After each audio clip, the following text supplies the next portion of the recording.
effectivement vous raconter avec Jérémy l'histoire d'Entendre la France, qui est le chatbot du grand débat. Donc on va revenir un petit peu en arrière, vous en souvenez sûrement, c'était il n'y a pas très longtemps. On est en décembre 2018, on est en plein cœur de la crise des Gilets jaunes. Paris brûle régulièrement tous les samedis. La France doute. Notre président Emmanuel Macron décide de lancer ce grand débat, un grand débat national, avec pour but, selon lui, de permettre au plus grand nombre de participer, avec un souhait en tout cas, des millions de personnes de participer. Donc on a vu, peut-être comme vous aussi, des maires aller sur les ronds-points, interroger ces gilets jaunes, essayer de comprendre au plus près, au plus proche de la population, quelles étaient les revendications, quels étaient finalement les problèmes de cette France qui doutait. Et on s'est dit, on a trouvé ça très intéressant, et on s'est dit, est-ce que c'est vraiment suffisant? Si l'objectif c'est vraiment de permettre au plus grand nombre de participer au grand débat et de pouvoir avoir une représentation complète des questions qui se posent, est-ce qu'on peut juste se contenter d'aller sur les ronds-points ou de créer des cahiers de doléances, ce genre de choses? Si on veut notamment toucher une population plus connectée, plus jeune, qui va finalement construire aussi le futur de la démocratie et le futur de la France. Donc c'est là qu'on a eu cette idée de créer Entendre la France. Qu'est-ce que c'est Entendre la France? C'est un chatbot. C'est la façon la plus simple de participer au grand débat depuis Facebook Messenger sur son smartphone. Et Jérémy va donc nous expliquer comment est-ce que ça fonctionne. Concrètement, comment ça se passe? On a un utilisateur Facebook qui est sur son fil, qui voit passer des publicités, et là, il a une publicité, un contenu sponsorisé, qui l'invite à participer au débat, avec un message très engageant du type « Tu as la flemme d'être en mairie pour participer au grand débat, fais-le via Messenger ». Il clique sur la pub, il est redirigé très facilement vers Messenger, et là, il est accueilli avec un message d'accueil qui va lui expliquer comment va se passer la conversation. Très rapidement, en quelques dizaines de secondes, il va se retrouver à contribuer au grand débat, là où, via les autres manières de contribuer, il aurait mis plusieurs minutes, voire plusieurs heures s'il avait fallu qu'il se rende en mairie. Il contribue de deux manières différentes. La première, c'est qu'il peut répondre à des questions QCM, comme vous le voyez à l'écran, de manière très facile en cliquant sur des boutons directement dans sa messagerie. La seconde, c'est qu'il peut il peut répondre à des questions qu'on appelle contributions libres, dans lesquelles il explique en toutes lettres ses problèmes, ses solutions, ce qui nous permet d'avoir des verbatims et des données vraiment très qualitatives. Si on prend un peu de recul par rapport à ça, et qu'on fait un peu le bilan sur ce qui s'est passé pendant ces 3 mois de grand débat, je dois bien vous dire qu'on a été assez surpris par l'ampleur et le succès qu'a eu cette initiative qui a été lancée en fait début janvier 2019. Un des points clés qui explique ce succès, c'est le fait qu'on était dans un contexte, je ne sais pas si vous vous en souvenez, dans le grand débat, dans lequel tout l'exécutif s'affolait parce qu'il n'y avait aucun jeune qui contribuait au grand débat. Et sans blague, qui va aller à 18 ans dans une réunion en mairie à 17h, lever le doigt face à des gens qui ont 60 ans, une vie derrière eux, etc. Et en fait, ce qui a fait le succès, c'est que nous, justement, on a trouvé un moyen de faire contribuer ces jeunes de manière très simple et de manière très ludique. Généralement, ils nous disaient depuis leur canapé sans bouger. Et c'est ça qui a fait qu'on est rapidement émergé comme une source de données à la fois très qualitative, très qualifiée, et aussi très pertinente parce qu'on arrivait à toucher un public qui ne contribuait de toute façon pas par les autres canaux qui avaient été mis à disposition par le gouvernement.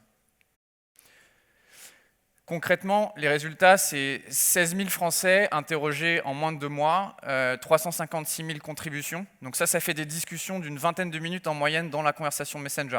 Donc c'est quand même très qualitatif. On a le temps en 20 minutes de poser des questions et de récolter de la donnée très qualifiée. Population très jeune, donc je l'ai dit, 29 ans de moyenne d'âge, 83% de cette population a moins de 35 ans. Et surtout, c'est un point clé, on a réussi à atteindre 100% de la population française d'un point de vue géographique, puisque tous les départements français ont contribué via Entendre la France. Ce que l'on a fait de cette masse assez importante de données, plusieurs choses. La première, on a fait un rapport d'une 60aine de pages qu'on a remis au ministre, aux députés. Pour ceux qui n'avaient pas forcément le temps de lire 60 pages de rapport, on en a fait 2 synthèses, une synthèse illustrée et une synthèse textuelle de 2, 3 ou 4 pages. Et surtout, dernière chose qui était très très importante dans ce projet, c'est le fait qu'on a publié dès le départ l'ensemble des données qu'on a collectées en mode open data sur une plateforme accessible à tous, que je vous invite à aller voir à la fin de cette présentation. Cette plateforme, c'est la plateforme réponse.entendrelafrance.fr.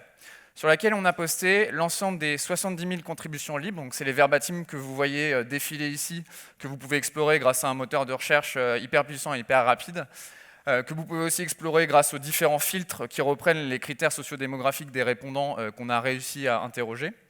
Et sur cette plateforme, vous avez aussi la restitution des questions QCM sous la forme de graphiques que vous pouvez également interroger et filtrer, explorer grâce aux différents filtres. Ce qui était clé, c'est qu'on a toujours voulu se mettre dans cette logique d'open data parce qu'on croit fortement que plus la data est accessible, plus des gens vont s'en emparer, plus des gens vont l'utiliser, plus on va en tirer des enseignements et plus nous, on va accomplir la mission qu'on a promis, la promesse qu'on a donnée à nos utilisateurs et à nos répondants, à savoir porter leur voix dans le cadre de ce grand débat. Donc vous allez peut-être vous poser la question, pourquoi finalement ce succès? Qu'est-ce qui a fait qu'Entendre la France, ça a marché si rapidement? C'est vrai que finalement on a commencé à travailler dessus en décembre, on a lancé ça en janvier, et en 2 mois on avait déjà 350 000 contributions, et en particulier des jeunes. Et je pense que le mot-clé, c'est la simplicité, et avant tout de la simplicité de Facebook Messenger. Marc Alban en parlait juste avant, le reach. Donc je vais prendre un exemple très concret quand je parle de la simplicité. J'ai mon beau-père qui était venu dîner chez moi il y a 3 mois pendant le grand débat, et thème classique de déjeuner du dimanche, on parle un peu politique, est-ce que le grand débat ça t'intéresse? Et il me dit oui. Et je lui dis mais est-ce que tu vas vraiment participer au grand débat si ça t'intéresse? Et il me dit non. Et je lui dis mais alors pourquoi? Et là la réponse c'est la flemme. Et je ne veux pas vraiment jeter la pierre à mon beau-père, hein, la réponse a été souvent la même quand j'ai demandé à beaucoup de mes autres amis, et c'était souvent cette question de finalement comment on fait, il faut se créer un compte, il faut aller en mairie, Jérémy en parlait. Et donc ce que je lui ai dit c'est, tu prends ton téléphone portable, tu tapes Entendre la France dans Messenger, il y a plus de 30 millions de Français qui ont Facebook Messenger, comme si tu cherchais un ami, et en moins de 10 minutes, tu as participé au grand débat. Donc on ne l'a pas entendu pendant 10 minutes, on était en train de dîner, il était sur son smartphone, mais à la fin, il était passé d'un moment où il n'avait pas l'intention de participer au grand débat à un moment où il avait participé de facto. Donc c'est vraiment cette simplicité, pas besoin de créer de compte, la rapidité, l'aspect communautaire qui a fait que ça a marché. Et c'est nos utilisateurs qui disent le mieux. Ici, c'est une utilisatrice qui dit qu'elle n'aurait pas forcément participé à ce grand débat, donné son point de vue sans cette simplicité, sans cet outil. Et donc c'est vraiment, je pense, ce côté simple, mobile et facile d'accès qui a vraiment marché. Autre statistique, on a posé la question à nos répondants pour savoir est-ce que vous vouliez être contacté par Entendre la France dans des futurs thèmes à l'avenir? Et la réponse était à 90% oui, je veux continuer à contribuer, à participer, à construire l'avenir de mon pays via cette nouvelle forme de technologie. Donc vous allez nous demander peut-être quel est l'avenir de Entendre la France. Donc Entendre la France, on l'a précisé, c'est avant tout une association qu'on a créée avec Jérémy et Alexis, qui est aussi présent en janvier 2015, mais on a été rejoint par une quinzaine de bénévoles qui nous ont écrit d'un peu partout parce qu'ils ont vu nos noms dans la presse ou autre, en rejoignant l'initiative en disant « je veux aider », ce qui nous a permis d'ailleurs d'analyser ces choses aussi rapidement. Et donc on s'est un peu posé avec l'équipe et on s'est dit finalement quelle est la mission d'Entendre la France, qu'est-ce qu'on veut vraiment faire?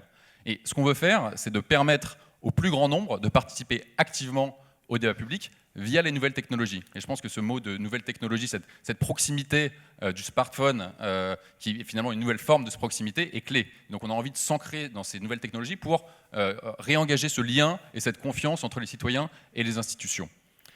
Les applications possibles de l'association, il y en a plusieurs. Au niveau national, des sujets de société, par exemple les 80 km/h.